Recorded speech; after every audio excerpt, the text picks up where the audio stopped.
Okay, so the first thing that this, or the first topic really that's covered from this test is linear functions. Okay, that was section really 2.3 and 2.4. We went over the linear function. I'm going to tell you what's going to be on it. The very first thing in linear functions was about slope. Okay, so 2.3 and 2.4 was on the linear function. You're going to have to find slope. Given 2 points. Right, given 2 coordinates, find the slope. That's going to be on there. And then we've got the next part. Let me see if I can focus this a little better. It's not really coming in well. Okay, we got find slope, and then we have just graphing a linear function.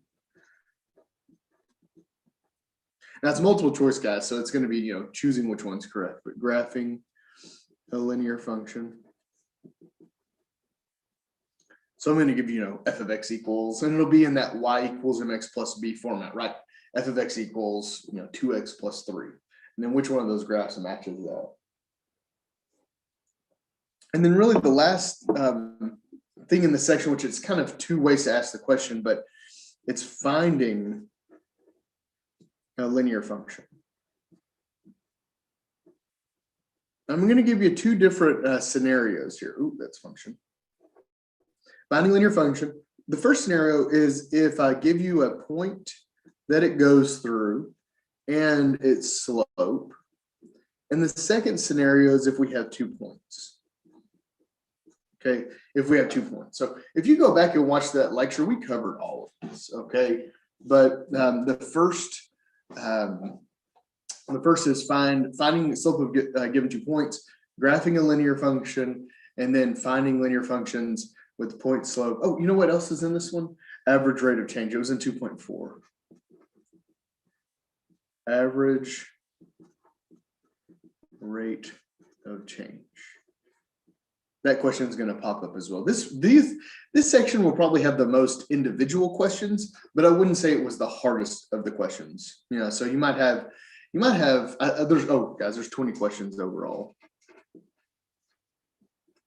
You might have like 6 questions from this section, maybe 7, which might be the most from any of the sections, but they're definitely not. I don't think they're the most intense of compared to the other 3 sections we covered.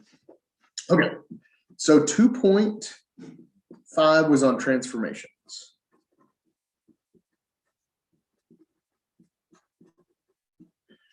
So transformations, I'm going to ask this in a way where I give you the function and the answer is going to be the transformation. Okay, so given a function,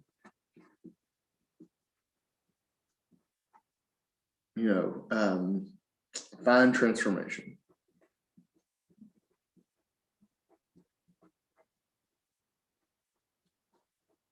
And this is really the only way to do it with multiple choice. It's kind of tough whenever you do these in multiple choice way scenarios because it's hard to ask them the way you want to as an instructor. But yeah, this is just the best way to do it. Transformation, given a function, find the transformation. And if you did that section, you'll know what I'm talking about. Left, right, up, down, flip it, rotate it. Those. Now we only went over the rigid transformations. That's what we're talking about, not the non-rigid. Okay, so make sure I'm on track here. 2.5, yeah, and then 2.6. Get out of the 2.6 is on the first part of 2.6 is actually on domain. So given a function, find its domain, and that's kind of a repeat from the last test, but it's so important I put it on 2 tests. Okay, there's a reason it's on 2 tests, and really we've covered it twice. But the domain, and then we had the combinations, right? Addition, I guess I can write these down. We've got addition, subtraction, and multiplication, and division. And division is just top over bottom. So this is a domain of functions, combination of functions, if you want to write it like that. Better way to put it. And then the last thing in this section was composition of functions.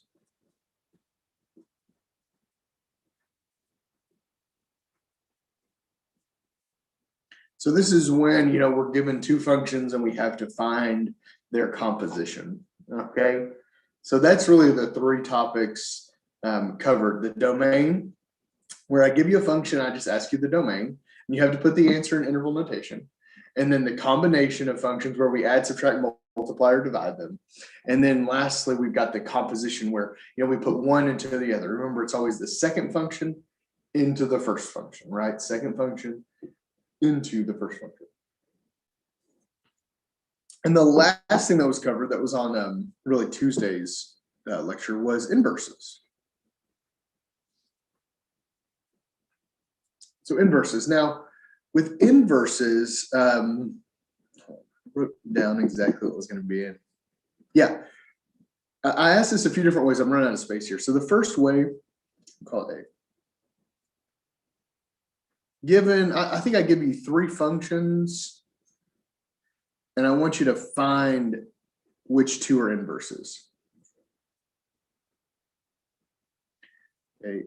Given three functions, remember, when you take the composition of inverses, you always get x. That's one way to do this. So given three functions, when you find the composition of two of them, it'll give you x if they are inverses. So two of those will be functions. You have to find which two, okay? And then just find an inverse given a function. Find the function's inverse. No, I'm running out of time, or running out of space, not time. Find the function's inverse. So if I give, not inverses, but. So if I give you a function, find its inverse. In 2.7, that really wasn't bad in 2.7. If you watch that lecture, given an inverse, given a function, find the inverse of that function. Now, the last thing, I'll put it up here, is actually graph an inverse.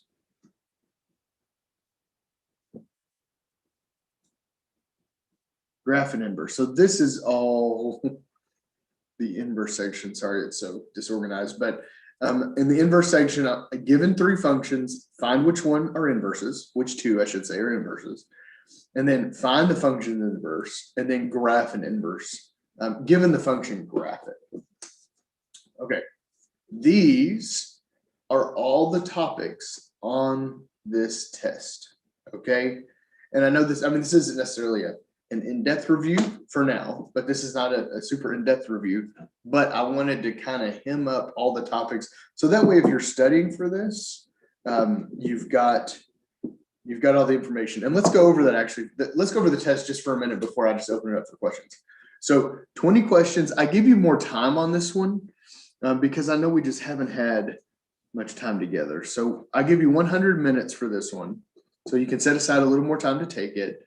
And it's not due until tomorrow at midnight. So what is tomorrow? I know it's Friday, the 19th.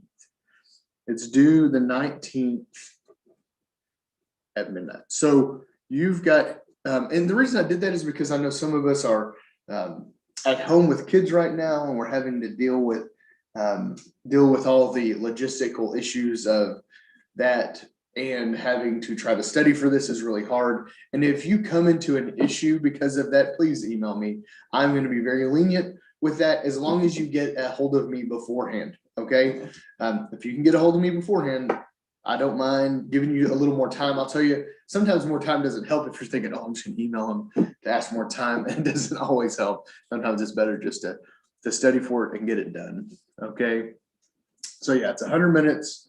100 minutes, 20 questions. It's due tomorrow. So you've got today and tomorrow. Let me make sure it's popped up in your Blackboard shell. It should have by now if I go to tests. Yeah, it's in your Blackboard shell now. So it's open. If you just felt like you were ready to take it, it is open to take right now. Go back to my front camera. Okay. Now I've got about 5 students in here, and I will answer anything right now. Now I'm going to tell you, I don't have the book. I left the book at home or at work. So if you ask me a very specific question, you're gonna have to read it out to me if you have a question from the homework. So, which is fine. That's not a big deal. Any questions? Or you can write a question in chat. I'll open the chat box. Give you a little time. I had a question, but I left my book at home too, and I'm at work. So can I email it to you? Is that okay? Yeah. That's no big deal at all. Email me. What time do you get off work, Callie? I think 5, but maybe 4 today because of snow. That's fine. Well, and if I don't get back to you tonight, I'll get back to you tomorrow. I mean, and that way, so you just kind of plan on taking it tomorrow. Okay, I'll do that. No big deal.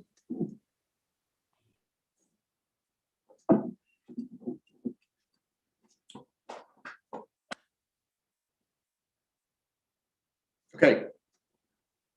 And maybe you guys are looking for questions. I'll give you a minute. And listen, if you've got any questions about anything, you can ask me. Or concerns. It's been a weird week.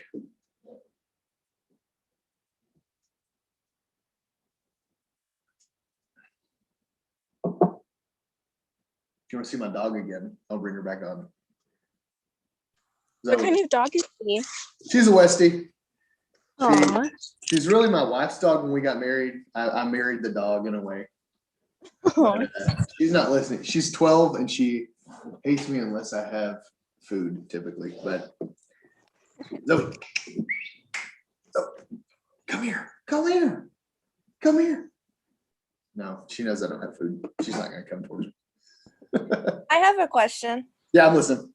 Okay, it's on 2.5, which is the transformations, and it's question number 8, and it says to use the graph of y equals f of x to graph each function g.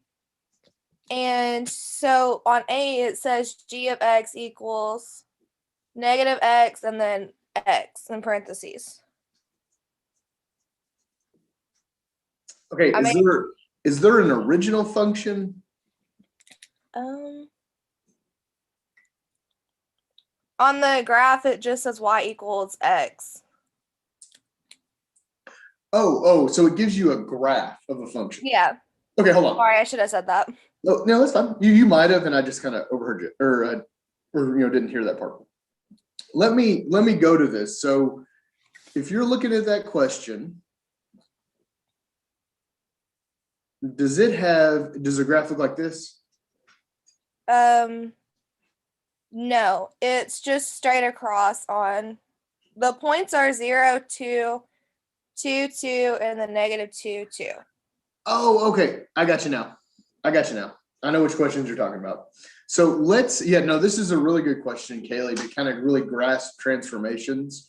And I'm going to tell you, it's not that I asked them specifically like this, but this will help you really understand the transformations and how they work. So let's say,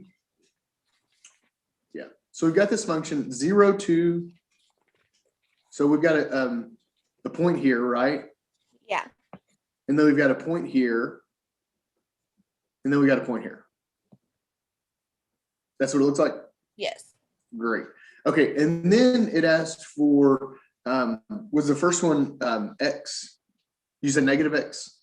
Yeah, it's g of x equals negative f of x is what the question says. Yeah.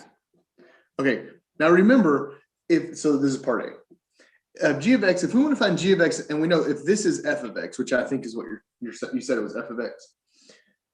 Yeah, y equals f of x, so yeah. Perfect, yeah. So what we've got these 3 coordinates, definitely a function because it passes the vertical line test. And then if we wanted to find negative x, now notice this negative is on the outside.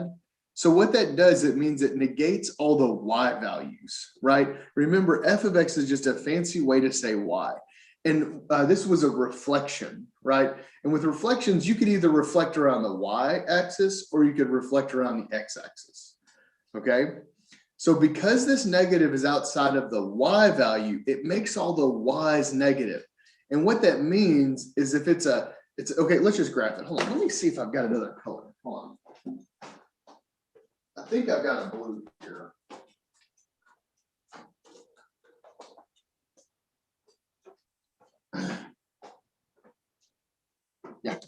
I got a blue. Okay, so I'm going to graph g of x in blue here. So if we look at these coordinates, now remember, this was f of x, right? And we can even just kind of write it as like a group notation because it's just 3 coordinates. G of x, though, let's put it down here. G of x is just going to make all the y's negative. So instead of 0, 2, it's going to be 0, negative 2. Instead of 2, 2, it's going to be 2, negative 2. Instead of negative 2, 2, it's going to be negative 2, negative 2. Notice all the y values stayed the exact same, right? 0 to negative 2, but all the x values change. And what that does is it reflects this function around the x-axis. 0, negative 2 is right here. 2, negative 2 is right here. And negative 2, negative 2 is right here. So it reflected these 3 dots around the x-axis. I don't really think you can. My camera's a lot worse here than in the office. But I hope that makes a little sense. But I'll tell you, that's true if we had another, let's look at another function. If I had f of x equals, let's say just negative square root of x, okay? And in that lecture, I talked about like the parent function. So if I wanted to graph this, the parent function here would be the square root of x. And the square root of x looks something like this, okay? That would be the square root of x. And because that negatives on the outside, if I wanted to graph f of x equals negative square root of x, now this is square root of x, negative on the outside means it rotates around the x-axis. So the graph of this f of x is right here. And it's because the negative's on the outside, okay? Now, let's do another one. What if I said g of x was, and I'm going to move the negative inside, the square root of negative x, okay? Which might be another question up on, you said this was this number 8, Kaylee? Yeah. Yeah, I didn't remember, okay. They might have put the negative on the inside. Well, the negative on the inside means you rotate it around the x-axis. So if I wanted to graph g of x, you know, the parent function is the square root of x, but instead of rotating around x, we're going to rotate around the y-axis. So it looks like this. It looks like the bird you drew for your parents back in, you know, kindergarten, right? Looks like that bird at the beach. But it goes this way. So this graph right here, now I know this looks like all one graph. It's not. These are 3 separate graphs, guys. But this graph, this black line right here is g of x. Because it's the original parent function, the square root of x, rotated around the y-axis. Okay, Kaylee, did that help or do you want me to keep going? I don't mind. I mean, if there's other parts in that question, we can keep talking about it. No, that helped a lot. Thank you. Yeah, no problem.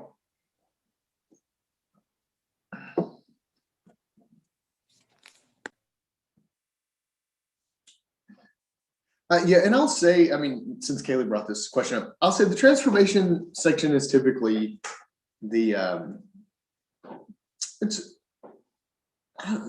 don't want to say it's the hardest. There's not like a lot of math here, right? I mean, it's more just knowing where, you know, the negative on the outside means you rotate around the x, inside around the y. And then, you know, if you shift left or right or up or down, you know, what that entails. So I don't think it's necessarily the hardest when it comes to the operation side of mathematics, but sometimes it's the toughest for students because they get things backwards, right? I mean, it's easy to get, you know, just a little thing wrong, excuse me, and then you're just off on that question. I'll tell you it's a little easier because it's multiple choice, but don't tell the rest of the class that. I have another question. Yeah. Okay, on 2.7, I may have just overlooked it and completely just overthought it but on the first question, it says f of x equals 4x. And Okay. then g of x equals x over 4. Okay. And then what's the question say? Hold on. It says find f parentheses g of x and then g parentheses f of x and determine whether each pair of functions f and g are inverses. Yeah, this is a lot like that first question I'm going to ask you on the inverse question. So, and now in this one, I'm going to give you 3 functions and you've got to find which 2 are inverses. But we're going to show that these 2 are inverses by taking their composition. Okay. So look, if I did f composed of g of x, whoop. So if I do f composed of g of x, I'm going to take this. Now remember, it's always the second function into the first function, right? So I'm going to take this second function. I'm going to pop it into that first function. So I'd have 4, and then it would be times x over 4, right? Because the g function becomes your x value for f, okay? The g function right here becomes your x value for f. It's always second into first. If you watch that lecture that contained the compositions, I probably did some sort of like jelly donut example where you've got the donut first and the jelly second, right? And you put the jelly into the donut to make the jelly donut. Okay, now what happens here is these 4's cancel, right? One's on top, one's on bottom, and it leaves you with x. Now, if you take a composition and it leaves you with x, it means that f and g are inverses, okay? So let's go the other way too. If you do it one way, it'll go the other way as well. But let's show it just to show what I'm talking about, because it asked for f composed of g and then g composed of f. So now again, I'm going to take the f function, I'm going to put it into the g function here. So now I'm going to do this backwards. I'm going to take the f function because it's second, and I'm going to put it into the g function that's on top of this numerator. So this becomes 4x over 4. And notice again, these 4's cancel, leaves you with x. If it does it one way, Kaylee, it's going to do it the other way. Okay. So on a test, you won't have to go back and forth like this. But on the test, what I'm going to do is I'll give you f of x, g of x, and then I'll give you like some like h of x. And let's say it was like, you know, let's say 4x squared or something. And I'm going to say which of these 2 are inverses. And you can start with the f and go, well, let's take the composition of these 2 and see if, oh, hey, when I take the composition, I got x. That means these 2 are inverses. Now, let's say you started with 4x and 4x squared. If you took this composition, you're not going to get x squared. You're going to get like something crazy, okay? Some big number. But that's a good question. I mean, I'm glad you brought that up, because this is a good one. It'll look like this. These might be a little more complex than just 4x and x over 4, but definitely how it's going to be asked. Okay, thank you. No problem. Thanks for asking.